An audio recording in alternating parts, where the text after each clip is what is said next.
Bendung Bondowoso. Bendung Bondowoso dan Roro Jonggrang adalah dua tokoh dalam cerita rakyat Jawa Tengah yang dikenal sebagai legenda Candi Prambanan. Pada zaman dahulu, di sebuah kerajaan yang dipimpin oleh Raja Boko, hiduplah seorang putri yang sangat cantik bernama Roro Jonggrang. Raja Boko adalah raja yang kuat dan ditakuti, namun ia dikalahkan oleh Bendung Bondowoso, seorang pangeran yang memiliki kekuatan gaib setelah mengalahkan Raja Boko. Bendung Bondowoso jatuh hati kepada Roro Jonggrang dan ingin menikahinya.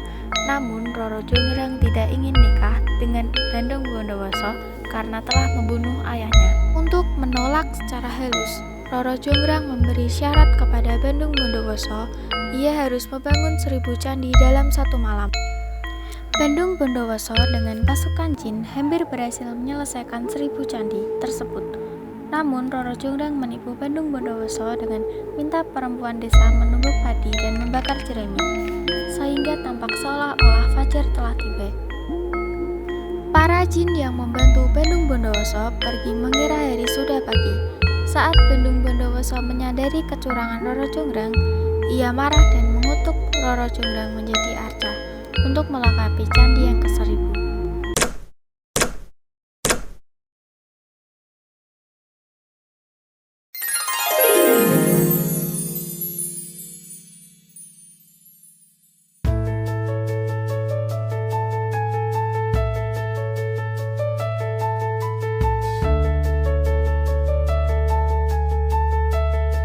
Cerita rakyat Legenda Batu Menangis, Kalimantan Barat. Legenda Batu Menangis mengisahkan Darmi, anak perempuan berwajah cantik tapi durhaka. Darmi memiliki watak yang sombong, manja, dan enggan membantu ibunya. Demi menjaga kecantikannya agar tidak berubah, keseharian Darmi hanya diisi dengan mandi, menyisir, bersolek, dan berdiam diri di dalam rumah. Sedangkan ibunya, seorang janda yang setiap hari membanting tulang di kebun untuk menghidupi dirinya dan Darmi. Tidak sekalipun sang ibu memikirkannya, kulitnya yang menjadi gelap karena terus-terusan berada di terik matahari, atau bau tidak sedap karena berkeringat. Cerita legenda Batu Menangis berasal dari daerah Kalimantan Barat yang memberi pesan moral bahwa kecantikan tidak akan ada artinya apabila si pemilik wajah bersifat kurang ajar. Seperti cerita dongeng Batu Menangis, berawal dari rasa kecewa yang mendalam seorang ibu, terciptalah batu yang berlokasi di Kalimantan Barat.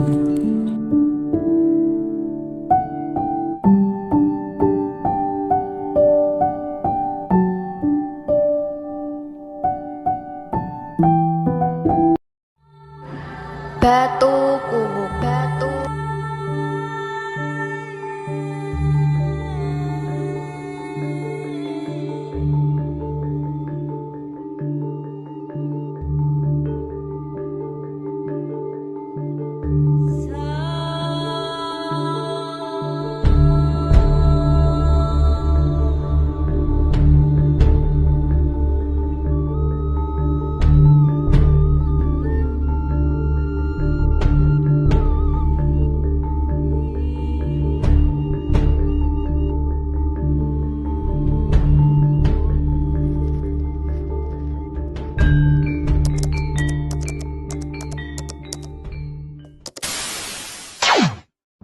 Dahulu, hiduplah Pangeran Arya, seorang pemuda baik dan penuh cinta.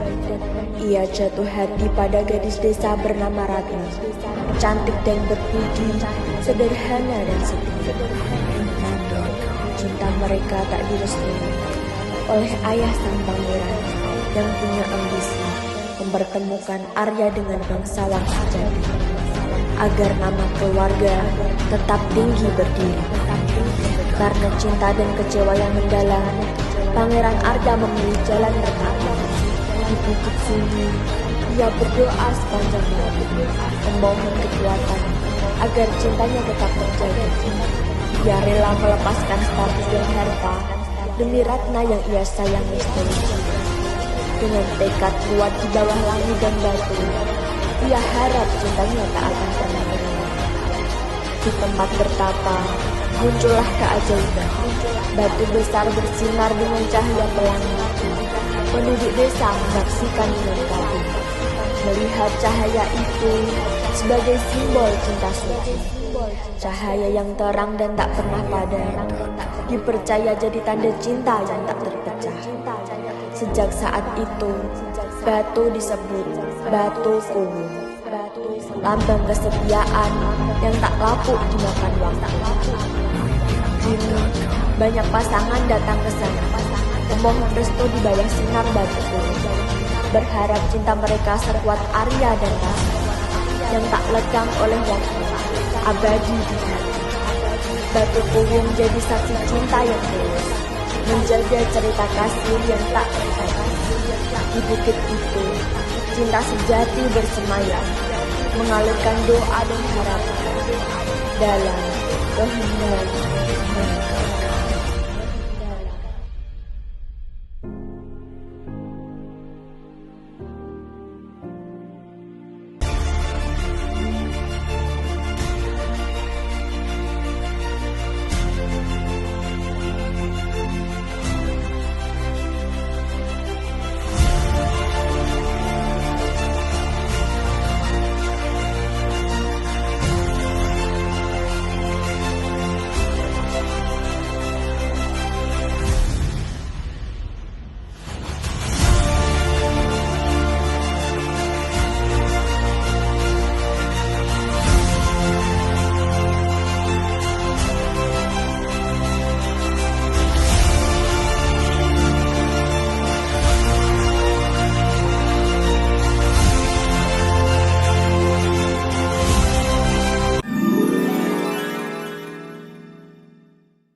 Tangkuban Perahu gunung berapi yang megah di Jawa Barat menyimpan kisah legendaris yang tak terlupakan.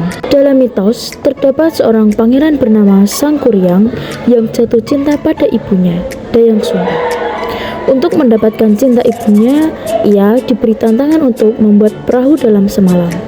Ketika waktu hampir habis dan perahu hampir selesai, Dayang Sumbi mengetahui identitas Sangkuriang, menciptakan ilusi pagi agar Sangkuriang gagal. Dalam kemarahannya, Sangkuriang menendang perahu yang terbalik, membentuk gunung yang kini dikenal sebagai Tangkuban Perahu. Kawahnya yang mengeluarkan uap dan keindahan alam di sekitarnya menjadikan Tangkuban Perahu sebagai destinasi wisata yang populer. Di sana, pengunjung dapat menikmati pemandangan menakjubkan sambil merenungkan kisah tragis cinta terlarang yang terpatri dalam tanah. Keindahan Tangkuban Perahu bukan hanya tentang alam, tetapi juga tentang warisan budaya yang menghubungkan generasi dengan legenda yang abadi.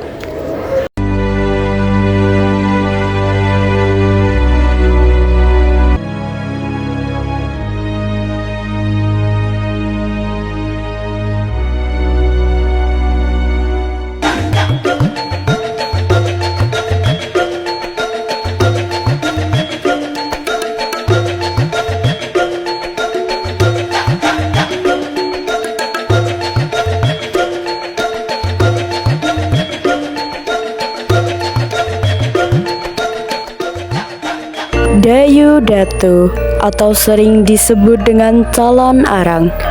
Kisah Dayu Datu adalah cerita rakyat yang berasal dari Nusantara, terutama di daerah Melayu. Dayu Datu adalah seorang putri cantik dan bijaksana dari kerajaan yang terkenal. Dia dikenal karena kecantikannya, tetapi juga karena sifatnya yang baik hati.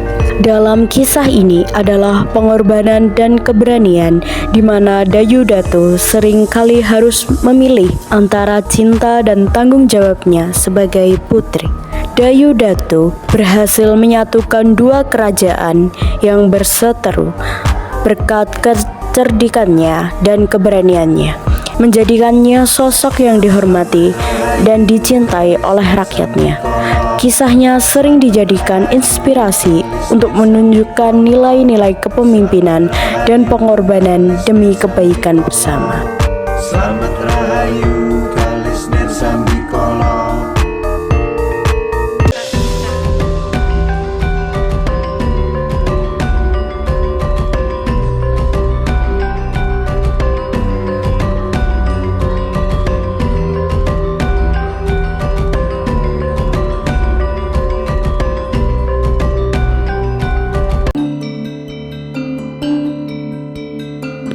Nyi Roro Kidul. Pada zaman dahulu, tepat di daerah Jawa Barat, terdapat sebuah kerajaan bernama Pakuan Pajajaran. Kerajaan tersebut dipimpin oleh seorang raja yang sangat bijaksana dan arif. Rakyat di bawah kekuasaannya sangat bahagia dan menghormati sang raja karena kepemimpinannya membuat raja tersebut bernama Raja Prabu Siliwangi. Sang Prabu mempunyai cukup banyak anak, salah satunya bernama Putri Kandita. Ia adalah seorang gadis yang sangat cantik, jelita, baik hati, dan memiliki sifat yang sama seperti ayahnya. Sang Prabu Siliwangi sangat menyayangi Putri Kandita. Seiring bertambahnya usia, Putri Kandita semakin memiliki paras yang cantik. Ialah sang calon pewaris tahta Raja Prabu Siliwangi. Anak-anak Prabu Siliwangi tidak rela jika Putri Kandita yang akan menjadi ratu kelak.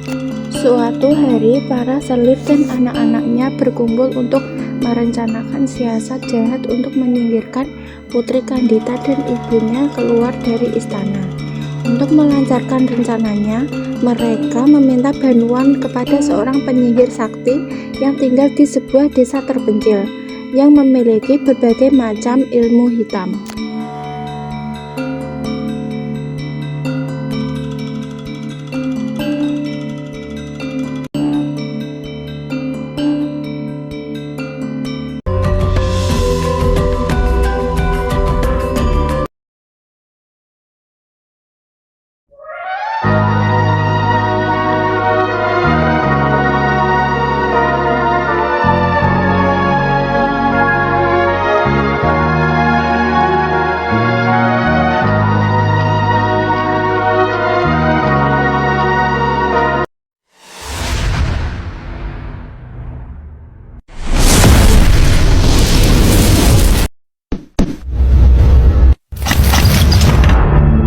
Cerita legenda dari Kalimantan Timur berkisah tentang sebuah negeri yang bernama Negeri Muara Kaman. Di bawah perintah seorang ratu bernama Ratu Aji Bidara Putih, banyak sekali pangeran, raja, dan juga bangsawan yang ingin mempersunting sang ratu, namun selalu mendapat penolakan. Pada suatu hari, ada seorang pangeran yang berasal dari negeri Cina datang untuk melamar sang ratu. Kedatangan pangeran tersebut disambut hangat layaknya penyambutan tamu kerajaan lainnya. Namun, ketika memasuki acara makan bersama, sang ratu merasa jijik dengan cara makan pangeran yang terkesan rakus dan tidak memperlihatkan kehormatannya. Setelah acara makan bersama selesai, sang ratu pun mengunyah sirih dan melemparkannya ke area pertempuran. Anehnya, sirih tersebut berubah menjadi lipan-lipan raksasa yang sangat banyak. Lipan-lipan tersebut menyerang para prajurit pangeran dan membentuk barisan yang siap menyerang para prajurit raja negeri seberang. Melihat lipan-lipan ganas yang siap menyerang, para prajurit raja negeri seberang pun lari meninggalkan wilayah tersebut. Tak hanya berhenti sampai di situ, lipan-lipan tersebut mengejarnya sampai ke laut tempat para prajurit menyelamatkan diri. Serbuan lipan tersebut membuat jung mereka yang besar tenggelam di laut. Akhirnya, binasalah mereka. Tak membutuhkan waktu lama, tempat tenggelamnya jung raja negeri seberang juga berubah menjadi padang yang sangat luas penuh dengan semak dan menyatu dengan laut. Tempat tersebut kemudian dikenal dengan nama Danau Lipa.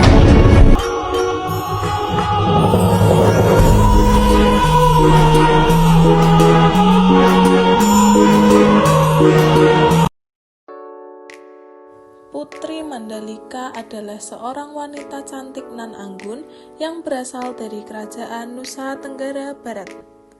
Dalam legenda, cacing laut yang memiliki beragam warna adalah jelmaan Putri Mandalika yang dapat kita temui setiap tanggal 20 di bulan 10 tepat di hari Putri Mandalika ditelan ombak.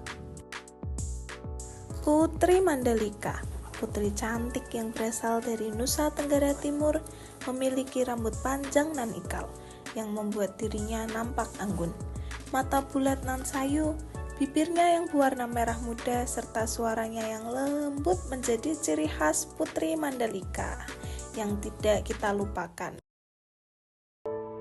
Namun, siapa sangka kecantikan yang dimiliki Putri Mandalika justru membawa petaka baginya.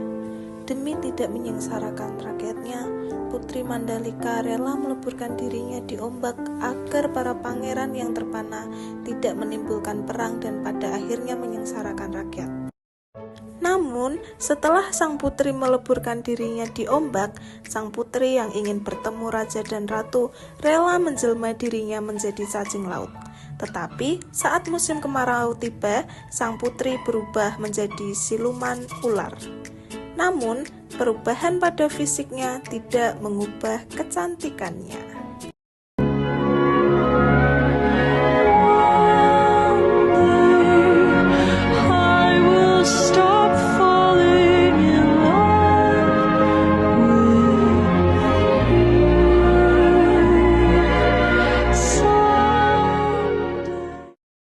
Nyi Anteh. Nyi Anteh adalah tokoh dari legenda Jawa yang dipercayai sebagai penunggu bulan. Dalam cerita rakyat ini, Nyi Anteh awalnya adalah seorang gadis cantik yang hidup di bumi. Tetapi karena suatu peristiwa, ia akhirnya tinggal di bulan. Nyi Anteh hanyalah anak seorang dayang kesayangan sang ratu. Karena Nyai Desti, ibu Nyi Anteh sudah meninggal saat melahirkan Anteh. Maka sejak saat itu, Nyi Anteh dibesarkan bersama Putri Endahwarni yang kebetulan juga baru lahir. Kini, setelah Nyi Anteh menginjak remaja, dia pun diangkat menjadi dayang pribadi Putri Endahwarni. Menurut legenda, Nyi Anteh adalah seorang gadis yang dekat dengan kucing kesayangannya. Diceritakan bahwa ia harus menghindari bahaya atau peristiwa yang tidak diinginkan. Sehingga ia berdoa dan akhirnya dibawa oleh kekuatan gaib ke bulan bersama kucingnya. Kini, Nyi Anteh digambarkan sebagai sosok yang selalu melihat bumi dari kejauhan dan hidup di bulan dengan ditemani kucing kesayangannya.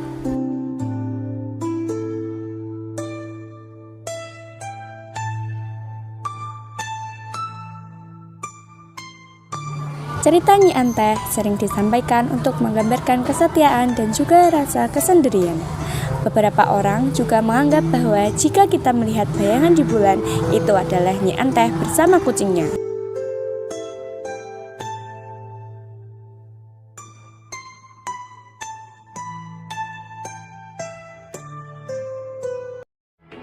Même dans un sommeil éternel, même dans un sommeil éternel, j'étais censé t'aimer. Badarauhi dikenal sebagai tokoh yang berasal dari kerajaan pantai selatan.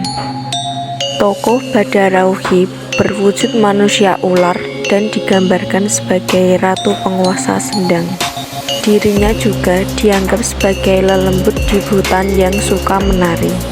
Dirinya diusir dari pantai selatan karena telah merasuki salah satu penari di kawasan Jawa Timur. Asal-usul Badarauhi berkaitan dengan kisah Ratna Rai yang termasuk murid seorang Kistara di masa pemerintah Prabu Airlangga. Dia merupakan seorang lurah di desa yang berada di kawasan Alas Daha. Ratna Nareh juga menjadi peralatan pemuja Sanghai yang untuk sanggar. Ratna Nareh juga menjadikan peralatan pemuja Sangyang untuk sanggar. Ketika gurunya tengah ditaklukkan oleh Mpu Paradam, Ratna justru melarikan diri ke Jawa Timur. Dirinya membawa bekal ilmu Kandijayan untuk menaklukkan lembut di Jawa Tengah serta Jawa Timur.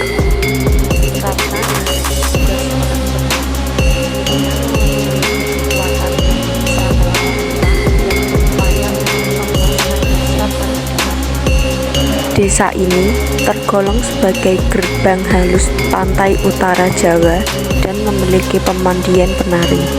Pemandian tersebut dipercaya sebagai tempat persinggahan Nyi Roro Kidul selaku Ratu Pantai Selatan. Penduduk desa ini memiliki pantangan untuk menari dengan iringan musik gamelan. Peristiwa yang terjadi sebelumnya menyebabkan Ratna dan penduduk desa musnah. Hal ini mengakibatkan salah satu makhluk merasuki penari yang menjadi utusan Nyi Roro Kidul agar menjaga pemandian.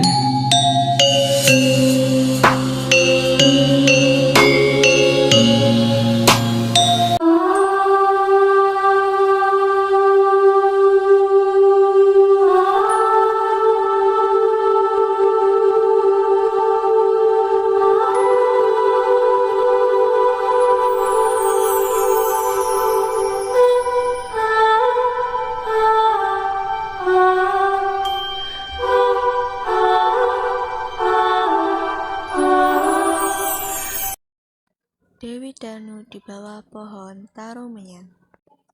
Dewi Danu yang juga bergelar Ratu Ayu Pingit dalam dasar atau Iratu Ayu Mas Nembah adalah Dewi penguasa Danau Batur. Dewi Danu merupakan salah satu Batara Kawetan atau dewa yang asalnya merupakan leluhur yang telah lama wafat, yang memiliki silsilah kedewaan. Dewi Danu juga memiliki pura-pura pemujaan sendiri. Salah satunya yang paling terkenal adalah Pura Ulung Danu Batur. Sebagai penguasa Danau Batur yang airnya digunakan untuk mengairi persawahan, Dewi Danu juga dipuja sebagai Dewi Kesuburan. Bersama dengan Sanghyang Genijaya dan Sanghyang Putrajaya, mereka bertiga disebut Sanghyang Tripurusa, yaitu ketiga putra dan putri yang Pasupati. Alkisah dengan kendaraannya yaitu naga bersisik dan berjenggot emas atau trunyan. Dewi Danu turun dari kayangan karena aroma harum yang dikeluarkan oleh Tarumenyan atau pohon kemenyan mengundang Dewi Danu untuk turun dari kayangan untuk tinggal di wilayah tersebut yang selanjutnya diberi nama Tarunyan. Dewa Surya merasa gusar karena ada Dewi turun ke bumi sehingga mencarinya. Dewi tersebut merasa jengkel karena terus-menerus diamati oleh Dewa Surya. Seiring berjalannya waktu, Dewi tersebut mengandung anak dari Dewa Surya yang kemudian melahirkan kembar buncit, pria dan wanita. Setelah itu, Dewi tersebut kembali ke langit setelah kedua anaknya cukup besar.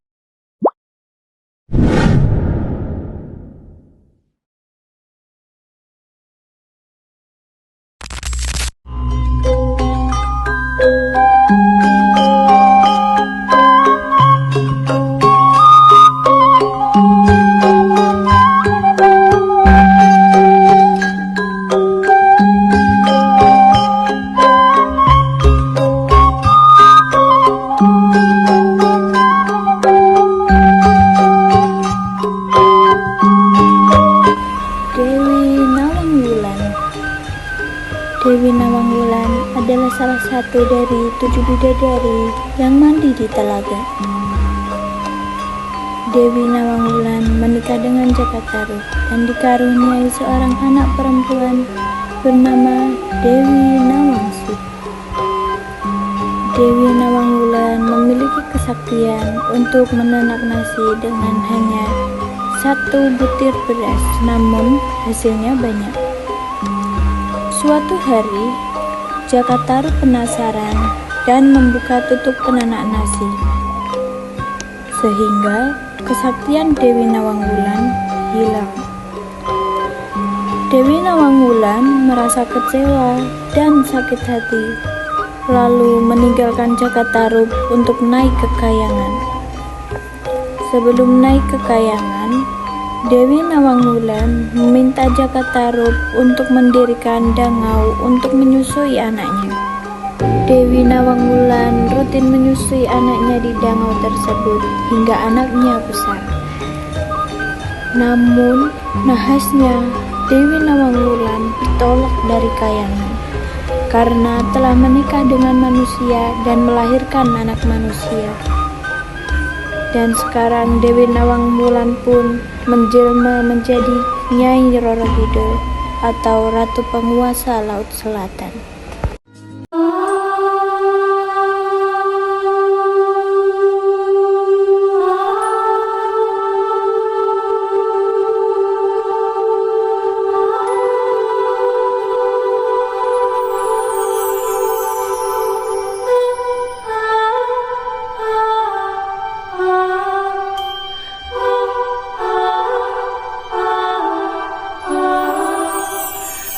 Yayu Kangkang adalah salah satu cerita rakyat dari Jawa yang sering muncul dalam kisah Ande Andelungu.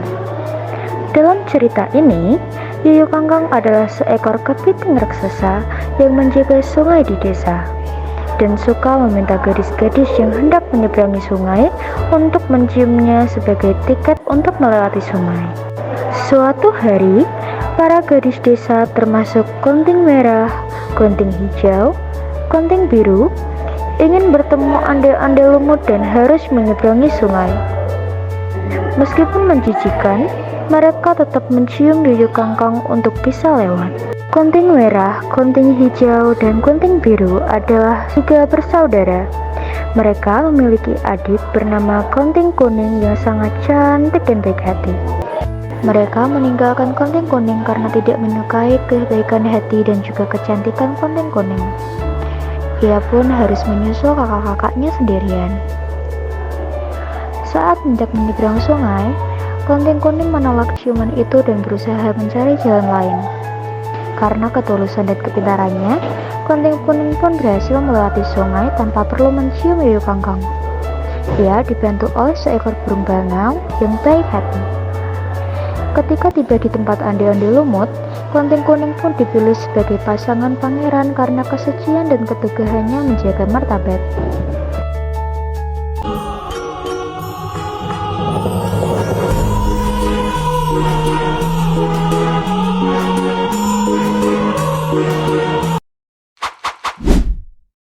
Pusut Mahakam. Alkisah di sebuah desa, hiduplah sepasang suami istri bersama dengan dua orang anaknya, seorang anak laki-laki dan perempuan. Pak Pung adalah nama suami itu. Ia hidup dan mencari nafkah dengan bertani dan menangkap ikan. Mereka hidup dengan tenang dan bahagia. Namun, suatu hari, istri Pak Pung jatuh sakit, hingga akhirnya ia harus meninggal dunia. Tinggallah Pak Pung bersama kedua orang anaknya.